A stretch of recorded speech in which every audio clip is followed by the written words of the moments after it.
మధ్యప్రదేశ్లో అత్యంత విస్తుపోయే సంఘటన చోటు చేసుకుంది.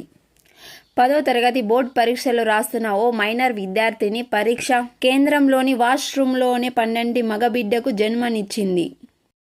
ఈ అనూహ్య సంఘటనలతో పరీక్షా కేంద్రం తీవ్ర కలకలం రేగింది. ధార్ జిల్లాలోని ప్రాథమిక ప్రాంతమైన పీథంపూర్లోని మంగళవారం ఈ సంఘటన జరిగింది.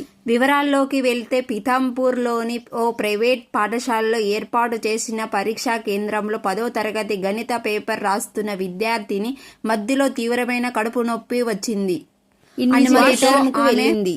అయితే చాలాసేపటికి తిరిగి రాకపోవడంతో పాటు లోపల నుంచి పసికందు ఏడుపు వినిపించింది. ఏడుపు వినిపించడంతో సిబ్బంది ఆందోళనకు గురయ్యారు. తలుపులు తెరిచి చూడగా విద్యార్థిని బిడ్డకు ప్రసవించి ఉండడం చూసి షాక్ అయ్యారు.